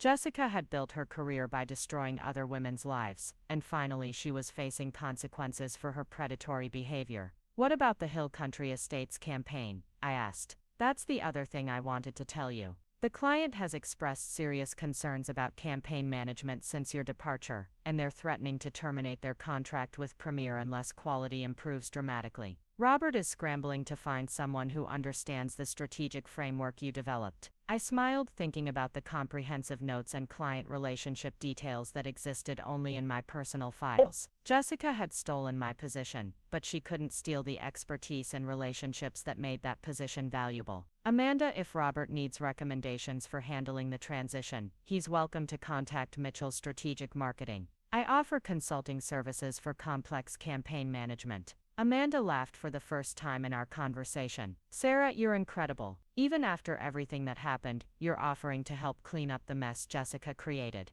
"I'm offering to provide professional services at competitive rates," I corrected with a grin. "It's just good business." 3 days later, I received a formal request from Premier Real Estate Solutions to provide emergency consulting services for the Hill Country Estates campaign. The irony was perfect. They were asking me to fix problems created by the woman who had stolen my job through fraud and conspiracy. The consulting fee I quoted was exactly 3 times what they had paid me monthly as a full-time employee. Robert Chen approved it without negotiation. Friday morning I drove to Dallas wearing my best suit and carrying a presentation that represented everything I'd learned about strategic luxury marketing. The Lux Living magazine headquarters occupied 3 floors of a gleaming office tower, and their executive conference room overlooked the Dallas skyline, with the kind of commanding view that suggested serious business. Marcus Williams introduced me to a room full of executives who had built one of the most successful luxury lifestyle brands in the Southwest. For 90 minutes, I presented a strategic vision for regional expansion that incorporated everything I'd learned during 8 years at Premier, combined with innovative approaches I'd developed during my 2 weeks as an independent consultant. The questions they asked were challenging and sophisticated, exactly the kind of intellectual engagement I'd been craving throughout my corporate career. These weren't people who wanted safe, predictable marketing approaches. They wanted bold strategies that would distinguish their brand in competitive markets. Miss Mitchell, the chief executive officer, said when I finished my presentation, "This is exactly the kind of strategic thinking we've been looking for. When can you start?" The 3-year contract they offered included an annual retainer that exceeded my previous salary, performance bonuses that could double my income, and equity participation that would make me a genuine partner in their expansion success. More importantly, it represented recognition as a strategic expert rather than just a marketing employee. "I can begin immediately," I told them. Mitchell Strategic Marketing is ready to make Lux Living's Southwest expansion our primary focus. Driving back to Austin that afternoon, I reflected on the extraordinary journey that had brought me from suspended employee to successful entrepreneur in less than a month. Jessica Parker had wanted my job so desperately that she'd been willing to sleep with my husband and fabricate criminal charges against me to get it. She'd succeeded in taking my position, but she'd also inadvertently freed me to build something far more valuable than what she'd stolen. David Mitchell had been willing to betray his wife and participate in a conspiracy to destroy her career for the sake of his mistress's ambitions. He'd succeeded in ending our marriage, but he'd also created a financially independent ex-wife who no longer needed his support, approval, or presence in her life. Most importantly, I had discovered that being underestimated and attacked could be transformed into competitive advantages if you responded with intelligence, preparation, and strategic thinking rather than emotion and desperation. 6 months later, Mitchell Strategic Marketing occupied a full floor of prime downtown Austin office space, employed 12 specialists in luxury brand marketing, and had expanded our client base to include some of the most prestigious companies in the Southwest. The Lux Living magazine partnership had exceeded every performance target, generating bonuses that allowed me to invest in additional office space and hire the best talent in the industry. I occasionally heard updates about Jessica and David through mutual acquaintances. Jessica had struggled to find employment after her termination from Premier, with her fraudulent harassment complaint creating professional reputation problems that followed her across the industry. David had moved to a smaller apartment across town and was apparently dating someone new. Amanda mentioned he'd asked about me several times through mutual friends, but I rarely thought about either of them anymore. My focus had shifted completely to building something extraordinary rather than dwelling on what had been taken from me. The final validation came when Robert Chen called to congratulate me on landing a major contract with one of Premier's biggest competitors. Instead of bitterness about losing a valued employee, his voice carried genuine admiration for what I'd accomplished independently. "Sarah, I have to ask, do you ever regret leaving Premier? Would you consider coming back if we offered you a partnership position?" I looked around my corner office with its view of the Austin skyline and walls covered with awards from satisfied clients and smiled at the question that would have seemed impossible just months earlier. "Robert, I appreciate the offer, but I'm exactly where I belong." Sometimes the best thing that can happen to someone is being forced to discover what they're truly capable of achieving. Jessica Parker had gotten my job exactly as she'd planned, but what she'd failed to understand was that my job had been limiting me rather than defining me. By taking it away, she'd inadvertently set me free to become the entrepreneur I was always meant to be. The woman who had been destroyed by her husband's mistress was gone. In her place was a business owner who had turned betrayal into success, conspiracy into opportunity, and personal devastation into professional triumph. Sometimes the greatest victory isn't defeating your enemies. It's becoming so successful that their attacks seem petty and irrelevant in comparison. 6 months had passed since the investigation that changed everything, and I was standing in the executive boardroom of the tallest building in downtown Austin, preparing to sign the most significant contract of my career. The view from the 42nd floor stretched across the entire city, from the state capitol building to the rolling hills beyond, and I couldn't help but think about how dramatically my perspective had shifted since that terrible morning when my world fell apart. Mitchell Strategic Marketing now occupied an entire floor of this same building, with a team of 15 specialists and a client roster that included some of the most prestigious luxury brands in the Southwest. What had started as a desperate attempt to rebuild my career had evolved into something I never could have imagined while working in Premier's cramped offices. The contract in front of me represented the culmination of everything I'd built from the ashes of my old life. Meridian International, a luxury resort development company based in Dubai, wanted to establish their North American headquarters in Austin and launch an ambitious expansion across Texas, Colorado, and Arizona. They needed a marketing partner who understood both luxury positioning and regional market dynamics, and after 6 months of observing my work with other high-end clients, they had approached Mitchell Strategic Marketing with an offer that would transform my consultancy into a major regional player. Miss Mitchell, said Amara Hassan, Meridian's Director of International Expansion, we've been watching your work with Lux Living magazine and the Hill Country Development Project. Your strategic approach to luxury market positioning is exactly what we need for this expansion. The numbers were staggering: a 5-year exclusive contract worth $12 million, with performance bonuses that could add another 40% to that figure. More importantly, the contract included equity participation in Meridian's North American ventures, essentially making me a business partner rather than just a service provider. We understand you've built something special here in Austin, continued James Crawford, Meridian's chief marketing officer, who had flown in from Dubai specifically for this meeting. Rather than asking you to change your approach, we want to scale it across multiple markets while maintaining the boutique quality that makes your work distinctive. As I reviewed the contract terms with my attorney, I thought about how impossible this moment would have seemed just 7 months ago.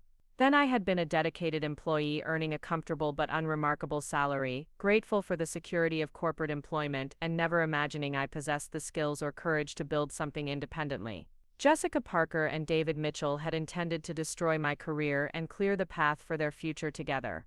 Instead, they had inadvertently forced me to discover entrepreneurial capabilities I never knew existed, pushing me toward opportunities that would have been impossible within the confines of traditional employment. Everything looks excellent, my attorney whispered as we concluded our review. This contract will establish Mitchell Strategic Marketing as one of the premier luxury marketing firms in the region. I signed my name with the gold pen Meridian had provided for the occasion, officially cementing a partnership that would employ dozens of people and generate more revenue than Premier Real Estate Solutions earned in entire quarters. The irony wasn't lost on me that I was signing this life-changing contract in a building that overlooked Premier's offices, where Jessica was probably struggling through another day of managing relationships she'd never properly understood. Welcome to the Meridian family, Amara said as we shook hands. We're excited to see what you build with this opportunity. After the Meridian executives left, I stood alone in the boardroom, looking out at the Austin skyline and reflecting on the extraordinary journey that had brought me to this moment. My phone buzzed with a text from Amanda Torres, who had become one of my closest friends since leaving Premier. Saw the Meridian announcement in the Austin Business Journal. Congratulations on becoming the most successful marketing entrepreneur in the city. Drinks tonight to celebrate?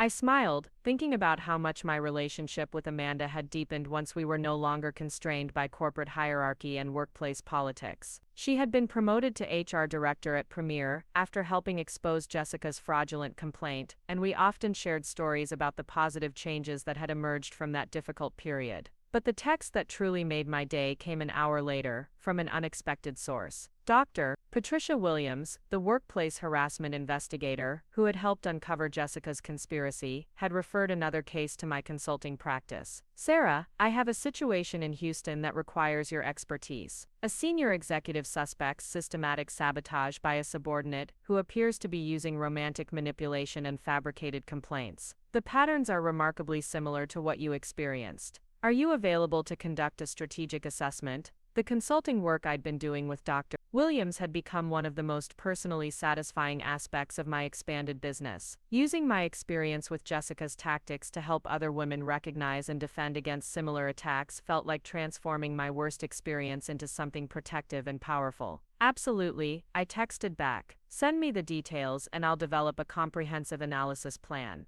This was the fourth case Dr. Williams had referred to me in 3 months, each involving sophisticated manipulation schemes targeting successful women by people who wanted their positions. The pattern was disturbingly common, but the good news was that once you understood the methodology, these attacks became much easier to detect and counter. That evening, I was working late in my corner office when Amanda arrived with a bottle of champagne and the kind of mischievous smile that suggested she had interesting news to share. "Before we celebrate your Meridian contract," she said, pouring champagne into the crystal glasses I kept for client meetings, "I have updates about our mutual former colleagues that you're going to find fascinating." I settled back in my chair, always curious about the aftermath of the conspiracy that had inadvertently launched my entrepreneurial career. "Tell me everything."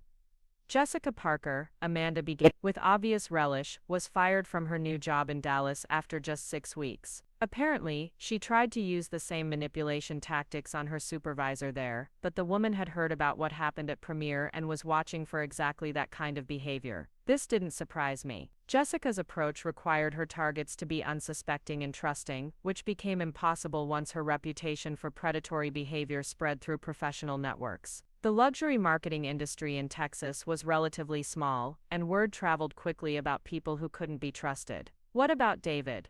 I asked, though I found I cared less about his situation with each passing month. "That's the really interesting part," Amanda said, leaning forward conspiratorially. "He's been asking mutual friends about you constantly. Apparently, he's been following your business success through social media and industry publications, and he's been telling people that leaving you was the biggest mistake of his life." I laughed, genuinely amused rather than bitter. It's fascinating how people rewrite history when they realize the consequences of their choices. "It gets better," Amanda continued. "Remember how he was so confident about Jessica's career prospects and their future together? Well, after she lost her job in Dallas, she moved back to her hometown in Oklahoma and is apparently working at her family's insurance agency. Not exactly the glamorous corporate executive position she was aiming for." The champagne tasted especially good as I processed this information. Jessica had been so certain that destroying my career would elevate her own, but she had fundamentally misunderstood that stealing someone's position and succeeding in that position required entirely different skill sets. "And David?" I prompted. "He's been dating someone new, but according to mutual friends, he keeps comparing her to you and talking about what an amazing entrepreneur you've become. His new girlfriend is apparently getting tired of hearing about his successful ex-wife." This struck me as both pathetic and oddly flattering.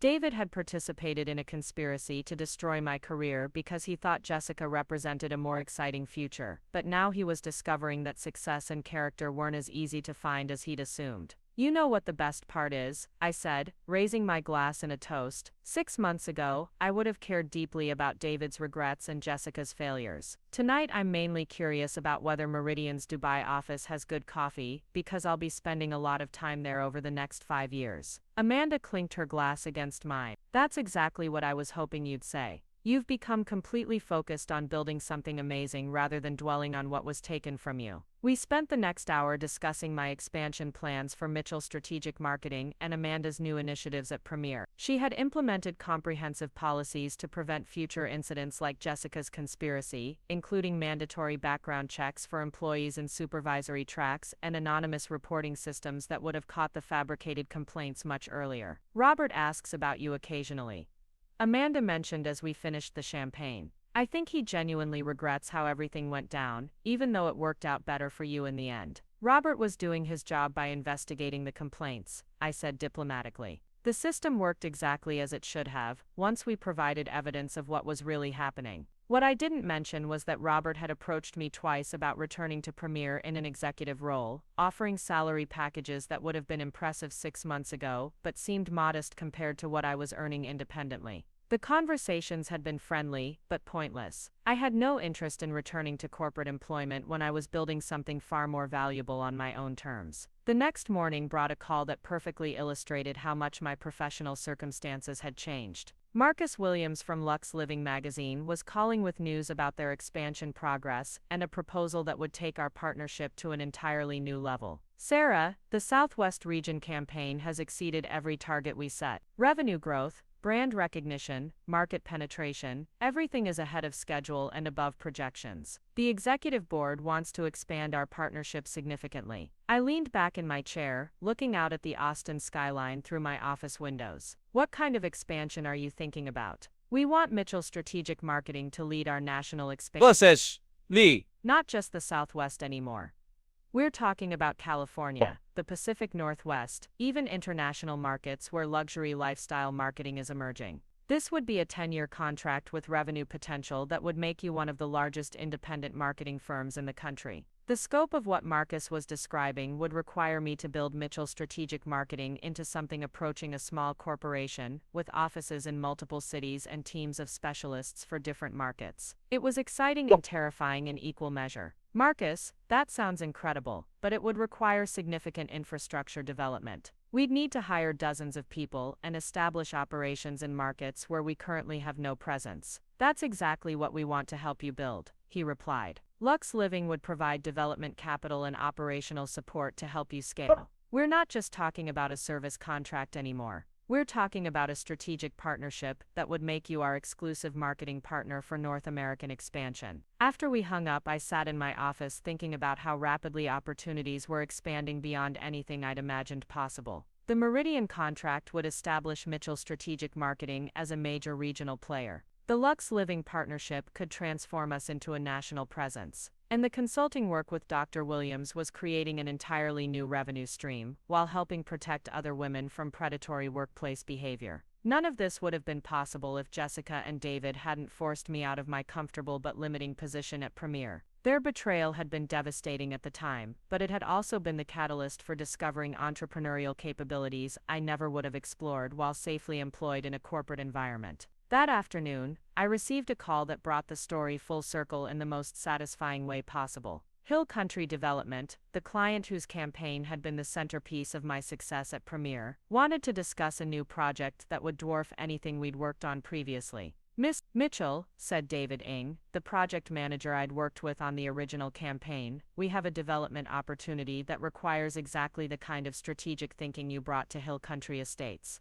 We're talking about a billion-dollar luxury resort and residential community in the Texas Hill Country, and we want Mitchell Strategic Marketing to lead the entire marketing strategy. The project he described would be the largest luxury development in Texas history, requiring a marketing approach that integrated everything from international lifestyle branding to local cultural sensitivity. It was exactly the kind of challenge that would have been impossible to pursue while working within Premier's limited scope and conservative approach. We've been watching your work since you left Premier, David continued, and frankly what you've built independently is far more impressive than anything that company was doing while you were there. Jessica Parker lasted about 2 months before we terminated our contract with Premier entirely. I smiled, remembering how confident Jessica had been about managing the client relationships I'd spent months developing.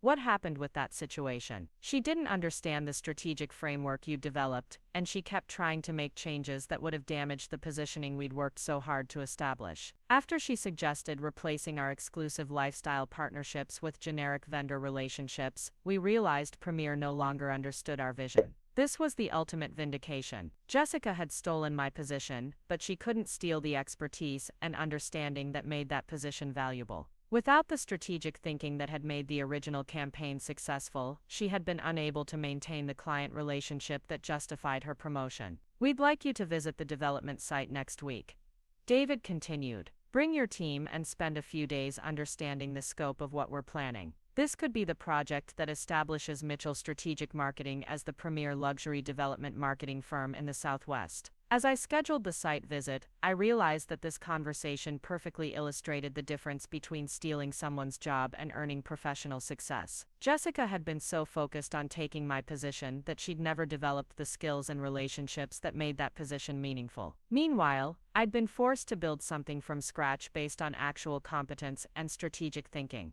That evening, I was reviewing development plans for the Hill Country project when my doorbell rang unexpectedly. I wasn't expecting visitors, and when I looked through the peephole, I was shocked to see David standing on my porch with the kind of nervous energy that suggested he'd been rehearsing this moment for weeks. I opened the door but didn't invite him inside.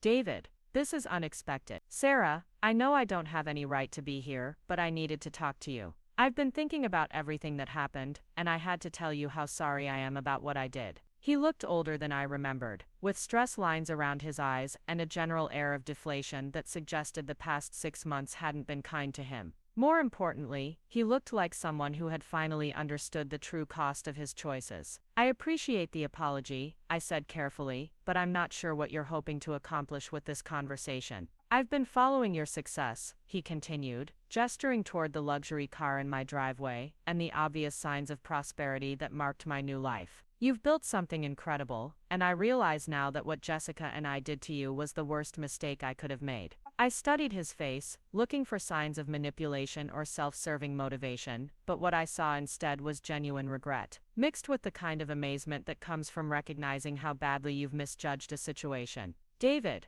I've moved on completely from what happened between us. I hope you can do the same. That's just it, he said urgently. I can't move on because I keep realizing how much I lost when I chose to betray you. Jessica turned out to be nothing like the person I thought she was, and watching you succeed the way you have just makes it clear how wrong I was about everything. I felt a moment of sympathy for him, recognizing the pain of someone who had gambled everything on the wrong choice and was now living with the consequences. But I also felt completely detached from his regret, like he was discussing someone else's marriage rather than our own. David, I understand that you're unhappy with how things turned out, but you made your choice based on what you wanted at the time. The fact that those choices had unexpected consequences doesn't change the fact that you chose to participate in a conspiracy to destroy my career. I know, he said quietly, and I know I don't deserve forgiveness or a second chance. I just wanted you to know that I understand now what an extraordinary person you are, and how completely I failed to appreciate what I had.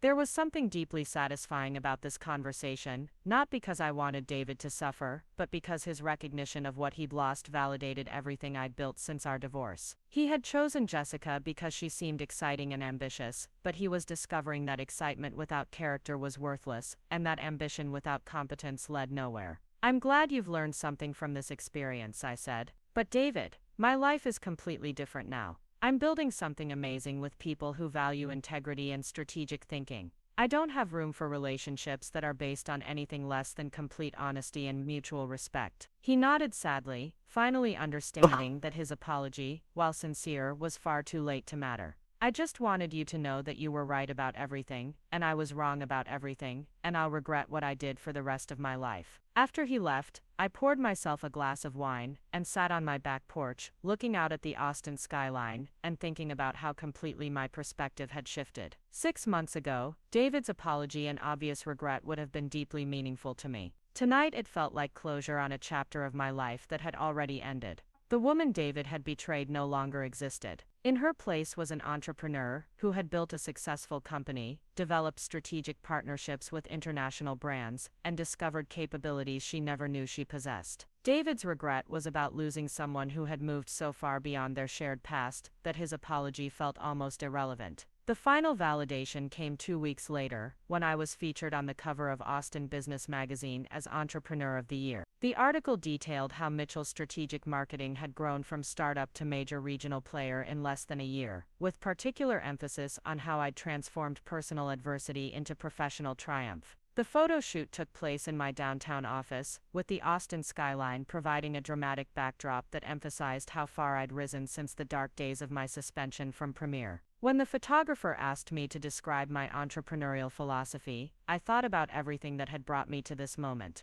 Sometimes the worst things that happen to you turn out to be the best things that could have happened, I said. When people try to destroy your career, they're actually giving you an opportunity to discover what you're truly capable of building. The magazine article generated dozens of inquiries from potential clients, speaking opportunities at entrepreneurship conferences, and even interest from investors who wanted to help scale Mitchell's strategic marketing into a national presence. More importantly, it established me as a thought leader in both luxury marketing and entrepreneurial resilience. 3 months later, I was standing in the ballroom of Austin's most prestigious hotel, accepting the Woman Entrepreneur of the Year award from the Texas Business Council. The audience included some of the most successful business leaders in the state, and many of them approached me afterward to discuss potential partnerships and collaborations. But the moment that meant the most came when a young woman named Lisa approached me after my acceptance speech. She looked to be in her late 20s, professionally dressed, but with the kind of nervous energy that suggested she was facing a serious challenge. "Miss Mitchell," she said,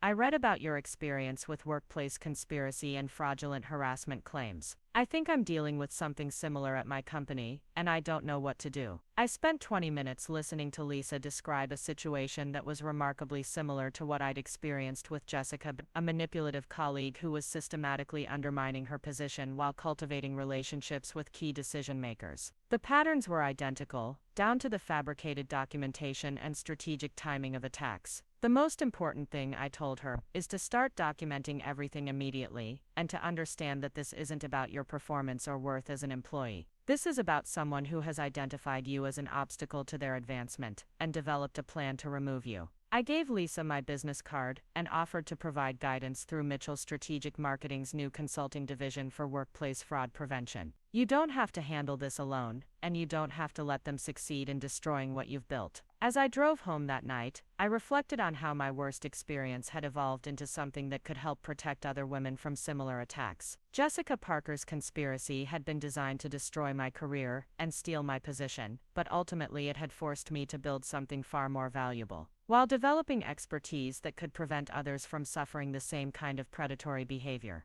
The woman who had been betrayed by her husband's mistress and nearly destroyed by false accusations no longer existed. In her place was a successful entrepreneur, a recognized thought leader, and someone who had transformed personal devastation into professional triumph, while helping others do the same. Jessica had gotten my job, exactly as she'd planned. But what she'd never understood was that my job had been holding me back from discovering who I was truly capable of becoming. By taking it away from her, she'd inadvertently set me free to build something extraordinary. Sometimes the greatest victory isn't defeating your enemies. It's becoming so successful that their attacks seem petty and irrelevant in comparison. Sometimes the best revenge is simply living well enough that you forget why you ever wanted revenge in the first place. The game was over, and I had won in ways that neither Jessica nor David could have imagined possible. Up next, you've got 2 more standout stories right on your screen. If this one hit the mark, you won't want to pass these up. Just click and check them out.